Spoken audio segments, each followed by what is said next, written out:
Hold on, hold on. Ziana. Not breathing at all. She started to cry a little. Today we're examining a moment that reminds us why law enforcement exists in the first place. Not a shooting or a pursuit, but a life hanging in the balance, and an officer with seconds to make the difference between tragedy and miracle. This body cam footage from Savannah, Georgia, captures Officer William Eng, a rookie who had just completed training, facing every parent's nightmare when a mother flags him down with a 1-year-old baby who had stopped breathing and was turning blue. 10-7 babies got the eyes open, but not crying.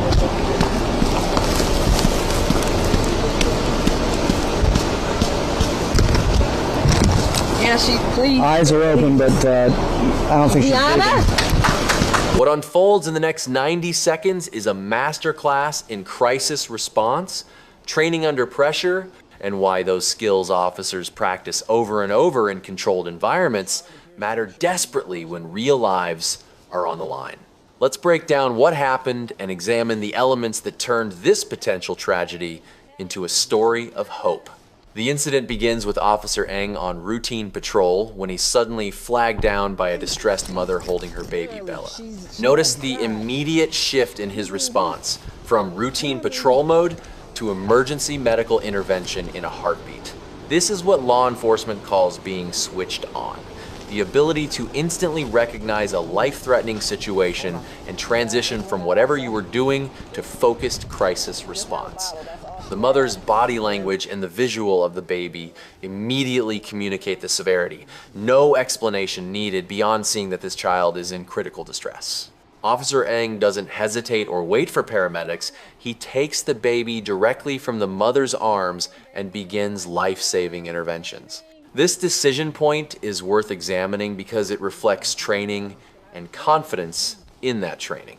Many people, even some officers, might freeze or defer to waiting for medical professionals, but Eng recognizes that seconds matter when an infant isn't breathing.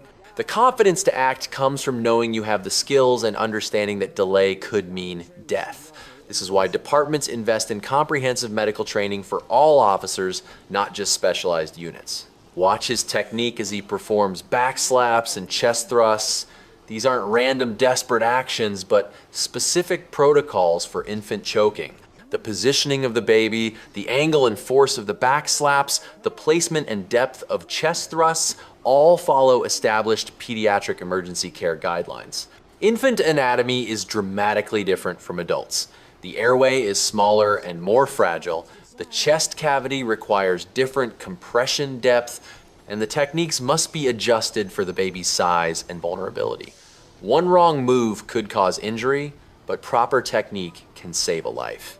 The tension in these moments is palpable. You can hear it in the voices, see it in the body. Baby, come on, Ziana. Hey. Hold on. Ziana. Not breathing at all. She started to cry a little bit. Have you tried to do a finger sweep?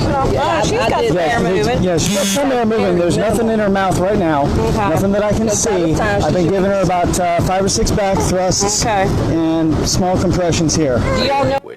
The mother is experiencing every parent's worst fear, watching her child not breathing and turning blue while someone else works to save her. Officer Eng is managing his own stress response while maintaining focus on the technical skills required. This is where training meets real-world pressure. In a classroom or practice scenario, you can take your time and think through steps. In this moment with a dying baby in your hands, you must execute perfectly while your own adrenaline is surging and a parent is watching in terror. After what feels like an eternity but is actually just seconds, the baby begins to cry. That cry is the most beautiful sound in the world in this context because it means air is moving, the airway is clear, and this child is breathing again. Notice Eng's response. There's visible relief, but he continues monitoring the baby, checking for continued breathing and responsiveness. The crisis isn't over just because the baby cried once. He needs to ensure sustained breathing and watch for any signs of renewed distress until medical transport arrives. The fact that Officer Eng was a rookie at the time makes this even more remarkable. He had recently completed training including CPR and first aid for infants, but this was real-world application under maximum pressure with no second chances. This speaks to the quality of his training and his ability to perform under stress. Many officers go entire careers without facing a moment like this. The fact that he executed correctly on what was likely his first infant medical emergency is a testament both to his composure and to the training he received. From a broader perspective, this incident highlights a dimension of policing that often gets overlooked in public discourse. We focus extensively on use of force, pursuits, arrests, and confrontations, but officers serve as first responders to medical emergencies constantly. They're often first on scene before ambulances, they encounter overdoses and heart attacks and traumatic injuries, and they're expected to provide life-saving care until paramedics arrive. This requires ongoing training, maintained certifications, and the mental readiness to switch from enforcement mode to medical responder instantly. The mother, Tina Adkins, expressed profound gratitude, stating the officer was in the right place at the right time. There's an element of chance in that he happened to be on that street when she needed help, but what happened after that wasn't chance. It was training, skill, confidence, and the willingness to act decisively under pressure. The right place at the right time only matters if the person who shows up has the ability to help, and Eng demonstrated that ability when it counted most. The baby was transported to a hospital for evaluation and made a full recovery. This is the outcome everyone hopes for, but isn't guaranteed. Even with perfect intervention, choking incidents can result in brain damage from oxygen deprivation or other complications. The fact that Bella recovered fully means Eng's actions were not only correct, but timely enough to prevent lasting harm.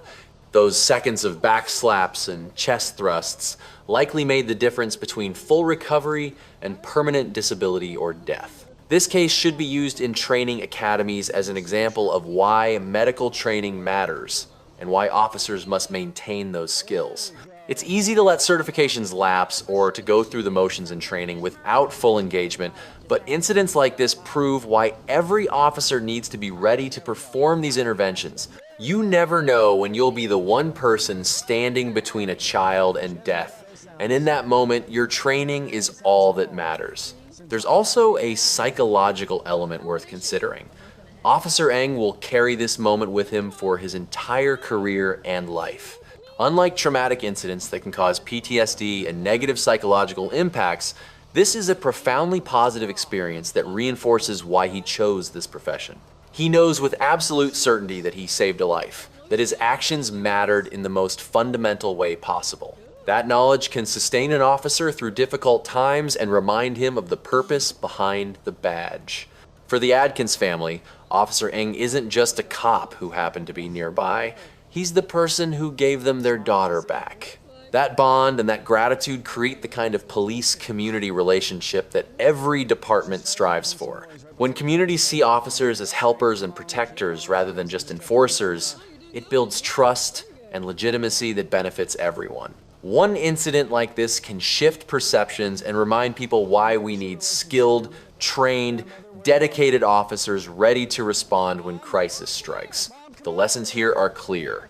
Comprehensive medical training for all officers isn't optional, it's essential, because you never know when those skills will mean the difference between life and death. Officers must maintain proficiency through regular recertification and practice because skills degrade without use. Departments should invest in high-quality training that prepares officers for the full range of emergencies they'll face, not just enforcement situations.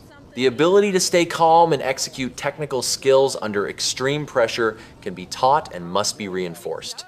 Finally, moments like this remind us why policing matters and why we need people willing to run toward crisis rather than away from it. What are your thoughts on the medical training officers receive? Should all officers be required to maintain advanced medical certifications? How do positive outcomes like this impact police-community relations?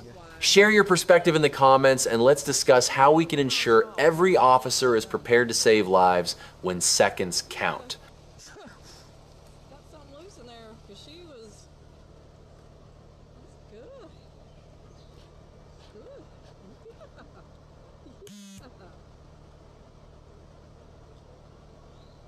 Oh, you're making bubbles? That's good. Is that a smile I see? Looks like it. Okay, now I got some attention.